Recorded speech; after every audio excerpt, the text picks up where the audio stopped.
Shalom, shalom, shalom. Glórias a Deus. Estamos aqui para o nosso discipulado nos capítulos 8 e 9 de Gênesis. Por que 2 capítulos hoje? Porque no 8 basta o discipulador ler. Está muito claro, não tem dificuldade. E com certeza, se tiver alguma dificuldade, o Espírito Santo vai trazer, porque até aqui, para mim, ele não trouxe nada que eu possa acrescentar que seja difícil para vocês. Só quero destacar nesse capítulo 8 que Noé, como todos aqueles que são chamados por Deus, estão sempre levantando altares ao Senhor.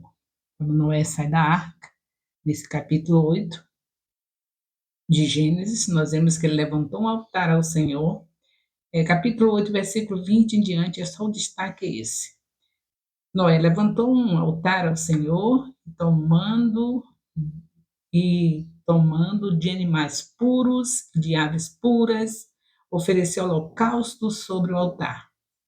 E o Senhor aspirou o aroma agradável e disse consigo mesmo: nunca mais vou amaldiçoar a terra por causa das pessoas, porque é mau o desígnio íntimo do ser humano, desde a sua mocidade. Também nunca mais vou destruir todos os seres vivos, como fiz desta vez. Enquanto a terra durar, não deixará de haver semeadura, colheita, frio e calor, verão, inverno, noite e dia. Como é bom, não é? Ser chamado por Deus, os chamados por Deus, não se esquece. Não se esqueceu do principal, adorar a Deus.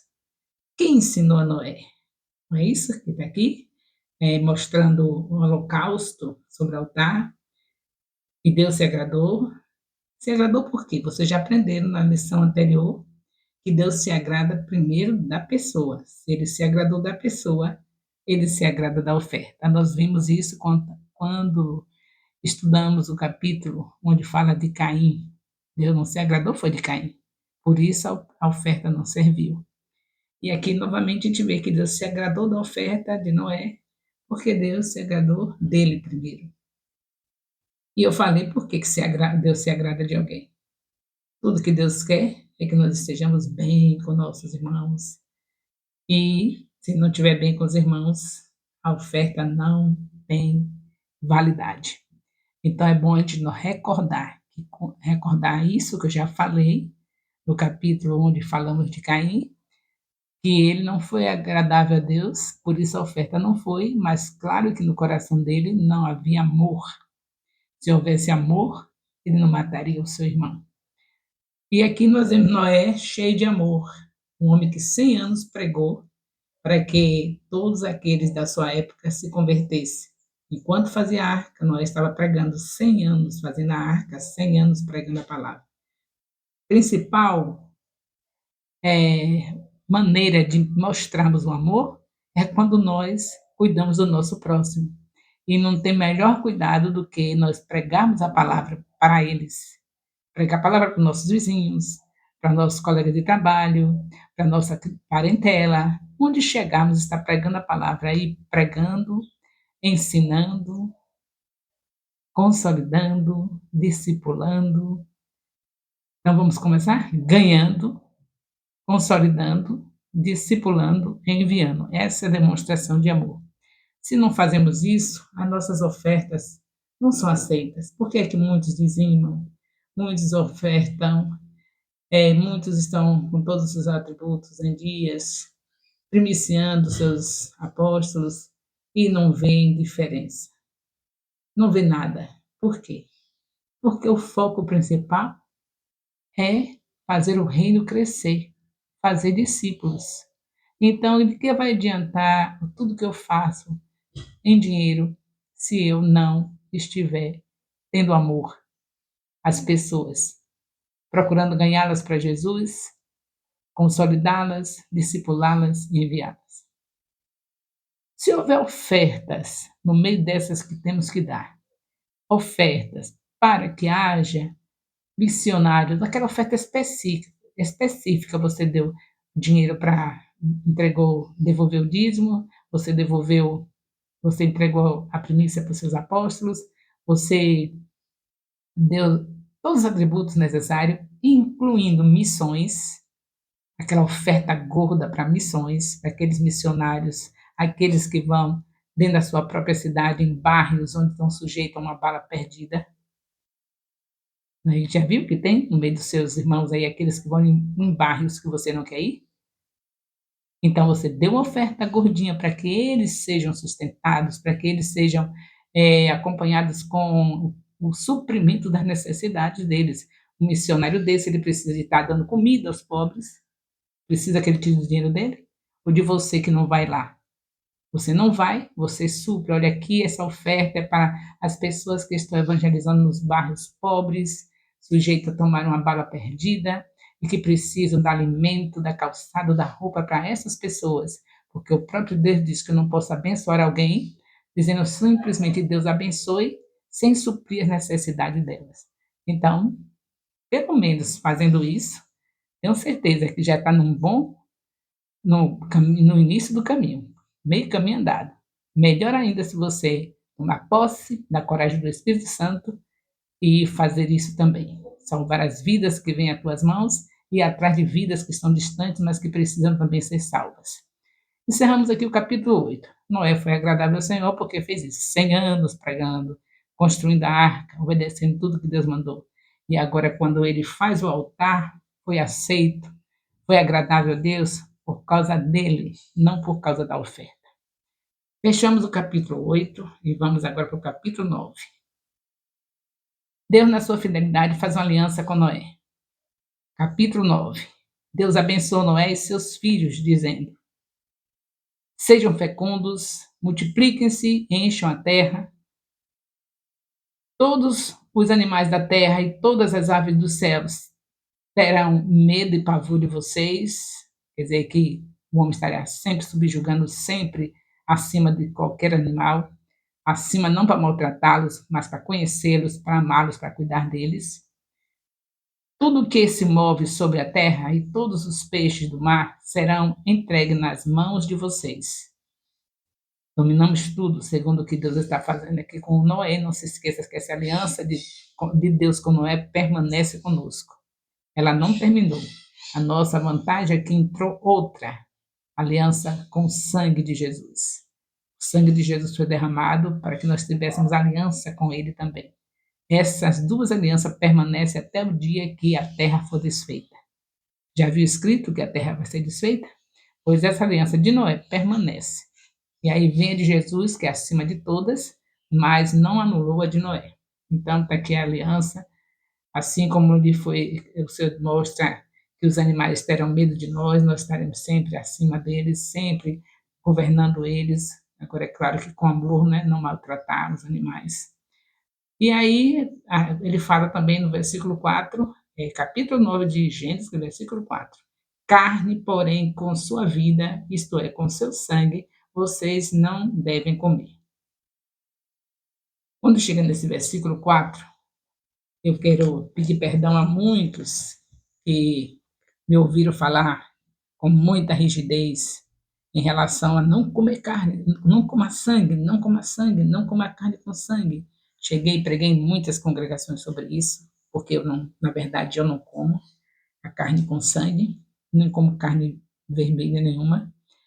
Então eu achei que isso era para o bem, porque para mim eu sou tão amante da palavra que eu prego como ela está falando com toda ousadia, porém a gente sabe que tem textos que a gente lê que não são para sempre, é para aquela época, mas até aí eu não tinha esse conhecimento.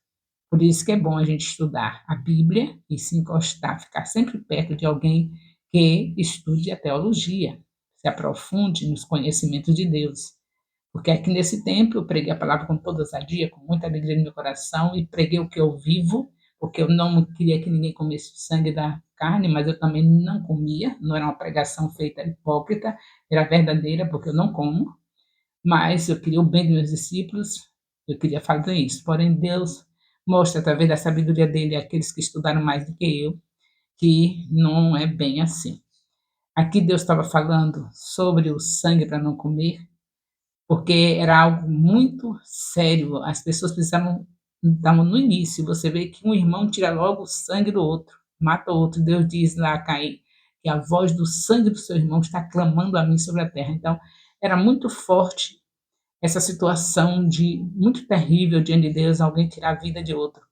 E Deus, para manter essa consciência nas pessoas, que nessa época não estava tão meio que uns animaizinhos, tá parecendo uns canibais, parecendo, parecendo uma pessoa, parecendo não, muito ignorante ainda, não é? Então eles precisavam ter essa consciência de que não podia matar as pessoas, não podiam de maneira nenhuma tirar sangue das pessoas. Então, para deixar isso na lembrança do povo, que estava começando, né? Recomeçando, agora depois do dilúvio, estava recomeçando. Aí você mostra para eles que eles não deviam comer a carne com sangue, como se fosse uma maneira de reforçar. Vocês precisam saber que o sangue é a vida. Não comam sangue, porque vocês sabem que o sangue é a vida. O sangue é a vida. Deus botou simbolicamente para que as pessoas nunca tirassem sangue do seu irmão. E vocês veem que ia ser assim. Matar por brincadeira. Vocês viram que Caim matou por brincadeira, só porque ciumou do irmão. Depois o seu filho Lameque mata por brincadeira, mata por não pisar o pé, mata porque o outro se zangou com o outro. Então ia ser morte uma atrás da outra. Esse é o ser humano depois do pecado, capaz de destruir a vida do seu irmão. Aí Deus faz isso assim, agora não é você, já sabe, a carne com seu sangue, não, mas por quê? Dentro desse contexto, tinha que ser assim, porque era uma época que o povo estava realmente sem ter consciência do valor do sangue, de que o sangue era a vida, que não podia ter sangue do seu irmão. Então é por isso. Eu, particularmente, continuo sem comer sangue, acho nojento, falar para vocês, eu não gosto, peguei, porque a palavra, achei que a palavra estava exigindo de mim para não fazer isso, agora que eu já sei que era apenas simbólico, que pode comer o sangue, eu continuo sem comer, porque pode, mas Deus não disse, você tem que comer sangue. Eu tenho a opção de não comer, então eu não como, graças a Deus, há 40 anos que eu não como sangue. Agora, se Deus dissesse que não era, que era para comer, desse ordem, aí eu estaria comendo agora por causa da palavra do Senhor que eu tinha entendido, mas o que eu entendi, que você sabe muito bem que é o correto, é que não é proibido, mas não é obrigado a gente comer sangue. Não é proibido. O contexto aqui está falando pelo fato de que naquele período precisava que tomassem consciência de que o sangue era a vida. Depois, quando as pessoas, na nova aliança, é claro, que as pessoas já estão em outra dimensão de entendimento. Hoje, na nova aliança, o sangue de Jesus que foi derramado por nós já sabemos o valor do sangue, não é preciso mais você ser proibido de comer sangue. Contanto que também não se incomode com aqueles que não comem. Eu não vou me incomodar com você que come, nem você se incomodar comigo que não come, porque é assim que Paulo fala na sua carta, na segunda aliança, sua carta aos Coríntios, ele fala sobre isso. É aquele que come, não condene o que não come, e vice-versa. E o que não come, não condena o que come. Então, agora estamos livres. Vocês podem comer seu sangue à vontade, contando que vocês também não se incomodem comigo, que não como, e graças a Deus o Senhor não deu ordem para comer, então vou continuar sem comer. Sabemos que há textos na Bíblia que são simbólicos, que não pode ser repetido. Esse é um deles, não é? Já estão conscientes disso? Não é para ser repetido isso. Esse sangue que o Senhor proibiu foi naquele período e hoje estamos na nova aliança e não vai precisar mais repetir. Agora, veja outros fatos para você se conscientizar de que realmente tem fatos na Bíblia que não é para serem feitos por nós. É naquele período, para aquela pessoa ou para aquelas pessoas, não é para ser repetido. Em nome de Jesus, tomemos consciência disso. Eu quero mostrar para vocês o caso de Oséias. Já viram o profeta Oséias? Quem está lendo a Bíblia 3 capítulos por dia, que não é obrigado, é para aqueles que realmente têm amor à palavra e se esforçam, renunciam a tudo para fazer isso. Mas aqueles que estão lendo vão chegar nesse caso do profeta Oséias. O profeta Oséias, estou no capítulo 9, viu, gente? Não se esqueça, 9 de Gênesis. Capítulo 9 de Gênesis. Então, mas eu estou lembrando de assuntos de outros livros da Bíblia. como o livro do profeta Oséias mostra que ele casou com uma prostituta por ordem de Deus. Por quê?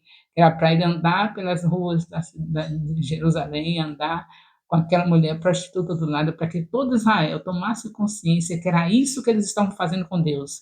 E assim como aquele homem estava casando com Moisés, casou com aquela prostituta, passando vergonha, assim Jesus casou com o povo de Israel, tem o povo de Israel como a sua noiva, como a sua esposa, e essa noiva, que era o povo de Israel, hoje é a igreja, né, de um modo geral, com israelitas e com os gentios juntos.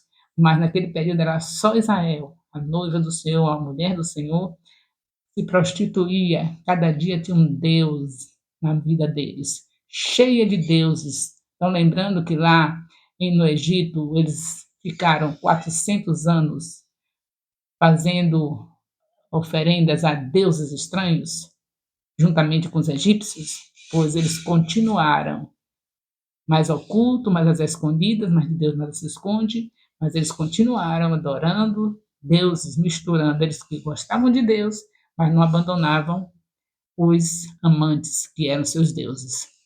Então, Deus, para poder esse profeta simbolizar, mostrar o estado de Israel, fez ele casar com uma prostituta e ele andava pelas ruas com aquela prostituta, casado com ela. Você vai repetir isso? Isso é esse fato, é um fato bíblico que não deve ninguém fazer.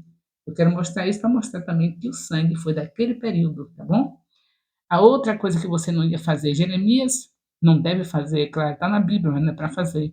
Jeremias não se casou. Por quê? Porque Deus disse a ele que ele não, ia se, não, devia, não podia se casar. Mas ele está dizendo isso com todas as profetisas de agora, dos últimos dias da igreja na terra. Minhas profetisas, hoje, agora é o tempo de vocês. Filhos e filhas profetizarão. Está escrito em Atos 2,17. Filhos e filhas. Então, minhas filhas, minhas profetisas, vocês não vão se casar. Tem escrito isso? E por acaso vai ter alguma profetisa que vai inventar de copiar o que Deus falou com Jeremias? Não se casar por causa que Deus deu essa ordem ao profeta Jeremias? Ou algum profeta vai inventar de receber essa ordem de Jeremias quando Deus não mandou mais? Ele mandou para Jeremias não casar. Foi no período de Jeremias que Deus quis fazer isso. Então, hoje, os profetas e profetisas dos últimos dias da igreja na terra, como está escrito em Atos 2, 17, Atos 2, 39, podem casar à vontade, contando que casem e permaneçam juntos até a morte separar. Outro fato: Isaías, durante 3 anos, caminhou nu e descalço. Foi uma obra de Deus somente na vida de Isaías. Não tem que nenhum profeta de hoje inventar de sair descalço e nu pelas ruas. Tem? Então, lembre-se que a Bíblia tem muitos fatos que não é para ser repetido. Tem que saber o contexto para não ficar inventando história e heresias em cima da terra e detonando o nome do seu Jesus. Esse é o capítulo 9 de Gênesis. É um capítulo cheio de situações que precisam ser explicadas para que a gente não fique lendo a Bíblia e fazendo uma porção de bobagem aí com a Bíblia. Nós vemos o Senhor falando também em Romanos 14, aqui na Nova Aliança tem algumas explicações, Romanos 14, 20, Colossenses 16, 17, 1 Coríntios 11, tudo em relação a essa coisa da pessoa pegar a Bíblia, fazer as interpretações erradas, sem um estudo minucioso, sem saber o contexto, ler um versículo já vai fazendo a doutrina. Então, leia Romanos 14, 20, Colossenses 2, 16, 17, 1 Coríntios 11, porque 1 Coríntios 11 é o fato de ser diferente esse contexto que está falando de carne aqui. Aqui, quando Paulo fala em 1 Coríntios 11 sobre a carne, já é outra coisa, não é isso em relação ao que foi falado, está sendo falado aqui em capítulo 9 de Gênesis, que é o nosso estudo, é nesse capítulo, que eu estou falando a mais é para esclarecer o capítulo 9. Então, em 1 Coríntios capítulo 11, está falando de carnes sacrificadas a ídolos, já é outro assunto. Nós vamos chegar lá. Nós vamos ler a Bíblia toda, não é? Um capítulo por dia, e vai chegar o dia de você ler sobre 1 Coríntios 11 e saber que a carne lá, que Paulo está falando, não é a mesma situação que Deus está falando com Noé aqui, no capítulo 9, versículo 4 de Gênesis. Creio que qualquer dúvida, eu não posso ficar demorando, porque o vídeo tem que ser em uma duração pequena. Então, qualquer dúvida, estou disponível no plantão diário de qualquer zap que passar para mim, de qualquer telefonema, para esclarecer as dúvidas desse capítulo, que é um capítulo muito intenso. Então, vamos lá, não é? Aqui nós vamos encontrar, vamos voltando aqui a continuação da leitura. Nós vamos encontrar,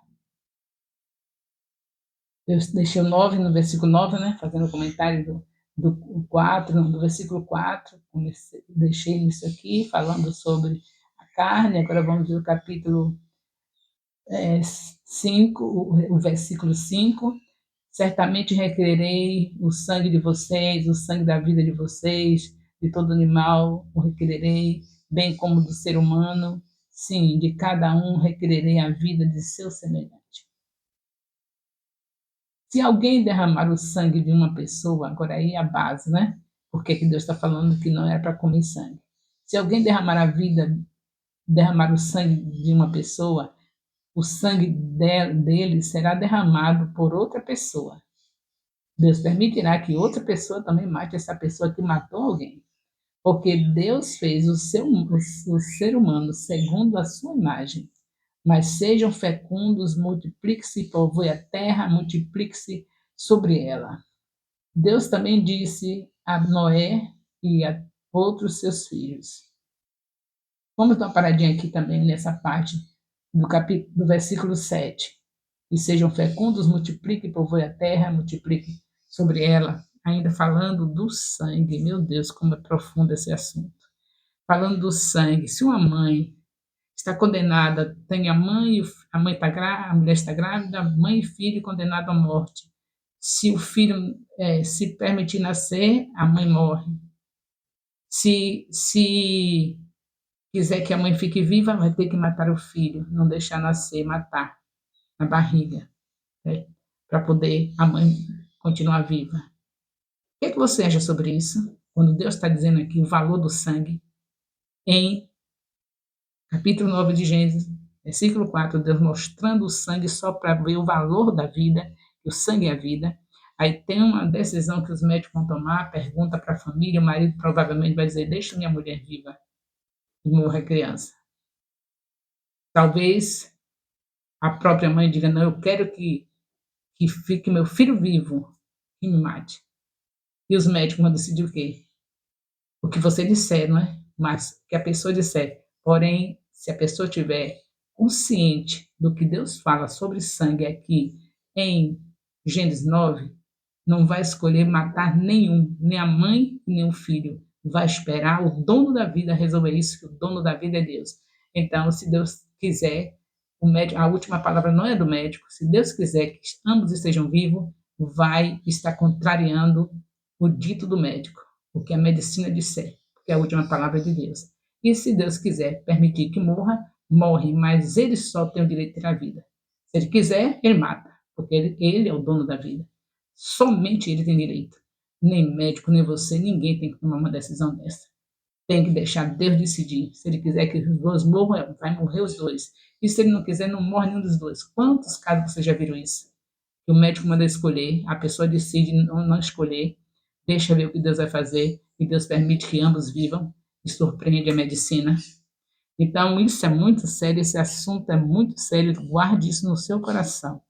Guardemos isso em nossos corações. Essa aliança permanece, essa aliança de Noé, de Deus com Noé, permanece até hoje. Por que você sabe disso? Porque ele disse que deixaria um sinal. Enquanto o arco-íris apresentasse nos céus, pode haver a inundação de cidade essa, cidade aquela, não vai continuar, não vai tomar toda a terra, aquelas águas não vão tomar toda a terra, porque o sinal continua. Deus não mente, ele prometeu a Noé, e essa promessa é para todos nós, até chegar o que Pedro fala em sua segunda carta, no capítulo 3. Até chegar essa fase que Pedro fala aqui, a aliança está viva, continua, não tem como deixar essa aliança. Permanece essa e acima dessa a de Jesus conosco, que é a aliança mais importante das nossas vidas. Mas a de Noé só termina, como está escrito em 2 Pedro de 11, de 11 a 13. Eu espero que vocês leiam, porque o tempo aqui é corrido. Segunda Pedro, segunda carta de Pedro, capítulo 3, de 11 a 13. Não deixem de fazer essa leitura, porque é muito importante. É aí que vai terminar a aliança de Noé. E a de Jesus continua, porque ele vai estar dando para nós um novo céu e uma nova terra. Quando essas terras for desfeitas, quando esses céus for desfeito, aí entra a gente com a mesma aliança com Jesus, e a de Noé termina aí, porque Jesus nunca vai ter aliança, nunca vai deixar de ter essa aliança com a gente. E por conta disso que o novo céu e a nova terra vem para que ele esteja conosco nesse novo céu e nessa nova terra que está escrita em 2 Pedro, capítulo 3, de 11 a 13. É aí que termina a aliança de Noé, mas a de Jesus permanece para sempre. Então, queridos, vamos ver agora capítulo 9 ainda de Gênesis, do versículo 14 em diante. Diz assim, aleluia. Quando eu trouxer nuvens sobre a terra e nelas apareceu o arco, então me lembrarei da minha aliança firmada entre mim e vocês, todos os seres vivos de todas as espécies, e as águas não mais se tornarão em dilúvio para destruir todos os seres vivos. Confirmado que eu já tinha comentado, aqui em Gênesis 9, de 14 a 17. O arco-íris vai continuar se apresentando e a gente vai continuar tendo a graça do Senhor e vivermos debaixo dessa aliança de nunca mais ter dilúvio, e só vai terminar essa aliança quando Jesus Cristo fizer daqui um novo céu, uma nova terra, aí não tem mais arco-íris, porque é um novo céu e uma nova terra, como está escrito em 2 Pedro, capítulo 3, de 11 a 13. Agora, o versículo 24 de Gênesis 9, é um versículo que deve ser destacado também aqui. Eu só estou destacando os versículos mais difíceis de interpretação. Toda a leitura deve ser feita pelo discipulador, mas esses versículos são difíceis de interpretação. Esse versículo de Gênesis 9, 4, já comentei, e agora Gênesis 9, 24. Está falando sobre o que o filho de Noé fez com ele. Gênesis 9, 24 diz assim: Quando Noé despertou do seu vinho, soube o que o seu filho mais moço havia feito. Queridos, o que está falando aqui é, se a gente não se aprofundar nos estudos, né? Se aproximar de alguém que estudou teologia, para dar uma explicação aqui no original, você está vendo aqui como foi interpretado. Porque o livro, a Bíblia, foi escrita em hebraico, o Novo Testamento em grego, o Velho em hebraico. Então, aqui no original, está mostrando que o filho Cã fez algo no corpo do seu pai. Para alguns estudiosos, ele cortou o órgão sexual do pai, porque estava nu e bêbado na tenda. Quer dizer, já vinha com a natureza. Eu disse a vocês que convertido para estar fazendo a arca, para estar salvo de dilúvio, foi Noé, não foi a sua família. A sua família foi por causa do que Noé fez com Deus, de não ter deixado se contaminar com a geração dos filhos dos homens. Noé pertencia à geração dos setistas, que foi a geração que conservava a promessa de Gênesis 3,15. E ele não traiu, ele conservou a aliança, sempre firme na promessa, casou com outra mulher setista, que é a esposa dele, e os seus filhos também. Só que vocês viram que os setistas, de modo geral, traíram a Deus. Inclusive, a sua mulher não foi exaltada como alguém que fosse ela e os filhos estão aí pela graça, porque o Senhor, quando salva o pai ou a mãe, o pai santifica os filhos, a mãe salva, santifica os filhos, o pai salva, santifica os filhos. Então, eles receberam a bênção do livramento da morte ali, física. Hoje também, você que é pai, que é mãe, se você está salvo, os pais salvam, santificam seus filhos, a mãe salva, santifica o pai, o marido e os filhos, pai salvo, santifica a mãe e os filhos, mas é livrando de coisas que acontecem na terra. Mas a salvação, se o filho não aceitar a Jesus para ir para os céus, tem que aceitar Jesus. Não é porque o pai se salvou e o filho está salvo. Está salvo de maldições sobre a família. As coisas ruins que vêm sobre a família, por causa da santificação dos pais sobre eles, eles não pegam essas maldições. Agora, salvação só em Cristo Jesus. E no caso aqui de Noé, com certeza os seus filhos foram salvos do dilúvio por causa dele, porque veja que o filho apronta aqui. O Cã estava com a tendência maligna de se afastar da promessa, né? Promessa. Ele pega, viu seu pai nu, Noé não estava correto por ter se embriagado, não foi certo, mas nenhum filho tem direito de desonrar seu pai porque o pai teve erro. O pai é para ser honrado, sendo bom ou ruim. O Senhor diz que é para honrar o pai e a mãe, para ter dias prolongados na vida. Então não diz assim, se seu pai for bom, você honra seu pai e sua mãe. Então os filhos de Noé, pelo menos o Cã, ele teve esse pecado gravíssimo, tocou no pai. Alguns teólogos dizem que ele teve um ato sexual com o pai. E outros dizem que ele tirou o órgão sexual do pai. Alguns estão baseados de que ele tirou o órgão sexual do pai porque o pai não gerou mais filhos. Gerou filhos quando entrou esses 3 filhos foi quando ele entrou na arca. Ele tinha esses 3 filhos. Mas depois disso ele ainda viveu mais 300 anos, mais de 300 anos, eu esqueci aqui a quantidade, mas foi mais de 300, depois de sair da arca, e não gerou mais filhos. E isso aí não foi Deus que colocou sobre ele essa maldição de não gerar filhos. Foi o seu filho, provavelmente, pelo que está vendo aqui. Eu também sou a favor dos teólogos que estão com que trazem essa informação, de que tudo indica que foi algo muito terrível que ele fez, porque para o pai amaldiçoar de uma maneira tão terrível como amaldiçoou, não poderia ser um motivo qualquer. Você sabe que um pai não vai amaldiçoar um filho por uma coisa boba. Ele amaldiçoa, ainda mais um homem de Deus como era Noé. Para ele, da sua boca, sair uma maldição tão terrível como essa, é porque algo seríssimo aconteceu desse filho Cã para ele. E foi o neto que ele amaldiçoou. Tudo indica que o neto estava participando do ato maligno do seu filho. Estava junto com ele, porque ele amaldiçoa justamente o descendente. Então, qualquer dúvida sobre isso, vocês podem perguntar, porque eu tenho que parar devido ao tempo do vídeo, que não pode ser muito longo.